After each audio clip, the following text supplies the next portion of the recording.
যে রেসিপিটি আপনারা দেখতে পাচ্ছেন সেটি হলো বড়ি দিয়ে সজনা ডাঁটা আলুর রেসিপি। সেটি তৈরি করার জন্য লাগছে আলু, সজনে ডাঁটা আর টমেটো। সেগুলোকে আমি এখন দেখাবো কতটা নিয়েছি। দেখতে পাচ্ছেন কিছুটা সজনে ডাঁটা ছিলে কেটে রেডি করে নিয়েছি, কিছুটা টমেটো কেটে নিয়েছি, এখানে আছে পেঁয়াজ, রসুন আর লঙ্কা, আর এটা বাড়ির তৈরি বড়ি, কলের আটা দিয়ে কুমড়োর বড়ি যেটা।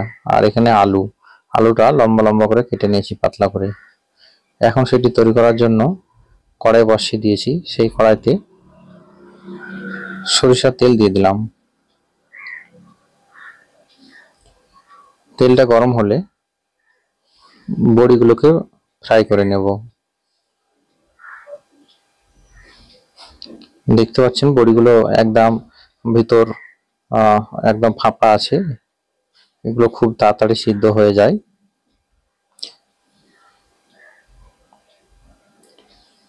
এখন হালকা লাল হয়ে গেছে, এখন এটাকে উঠিয়ে নিলাম একটা বাটিতে।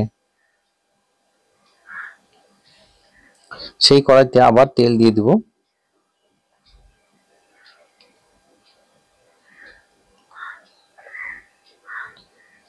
সেই তেলে দিয়ে দিলাম 5 ফোড়ন, দুটো তেজপাতা আর কেটে রাখা পেঁয়াজ, রসুন, লঙ্কা। সেটিকে এখন নেড়ে চেড়ে ফ্রাই করে নেব।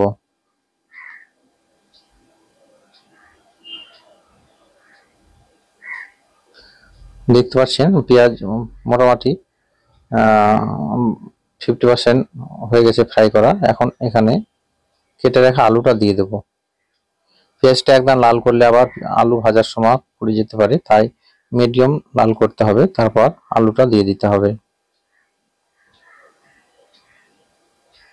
এইভাবে এখন কিছুক্ষণ ধরে আলুটাকে কষিয়ে নেব।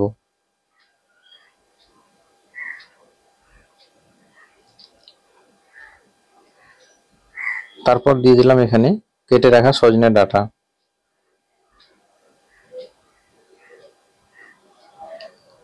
আর দিয়ে দেবো স্বাদ মতো লবণ, 1 চামচ হলুদ গুঁড়ো,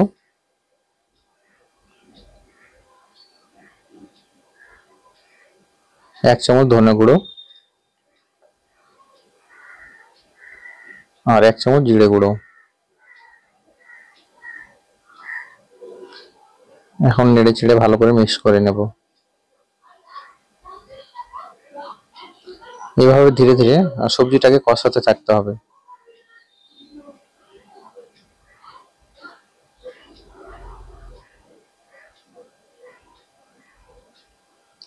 এবার দিয়ে দিলাম কেটে রাখা টমেটোটা।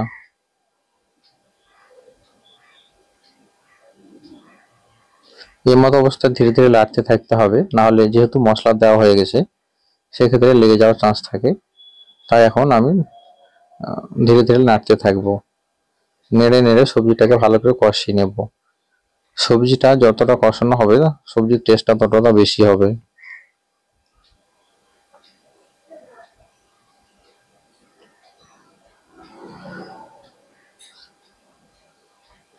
এবার দিয়ে দিলাম সবজিটা সিদ্ধ করার জন্য এবং হালকা গ্রেভি করার জন্য জল। জলটা আন্দাজ মতো দিতে হবে যেন সিদ্ধ হওয়ার পর হালকা থাকে গ্রেভি।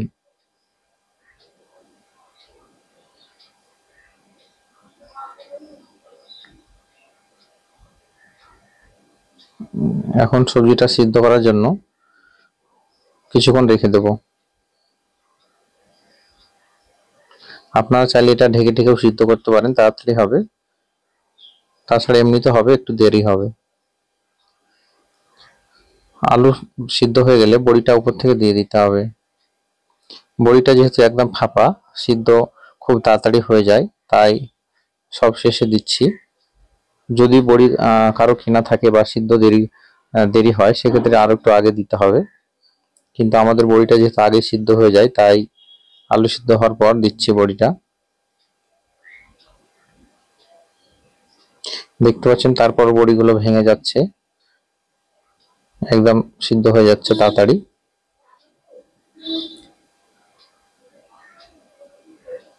সবজিটা প্রায় কমপ্লিটের মধ্যে।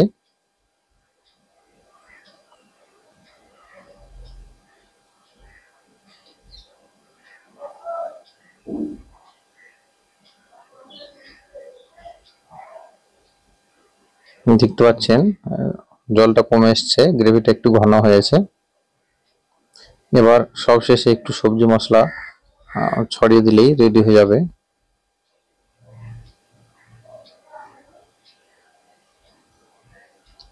দেখতে পাচ্ছেন গ্রেভিটা আরো ঘন হয়ে গেছে।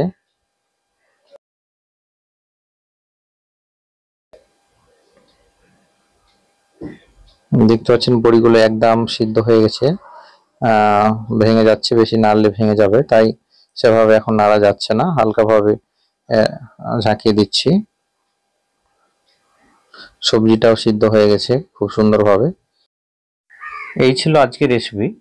এই রেসিপিটি আপনারা খুব সহজে বাড়িতে তৈরি করতে পারেন।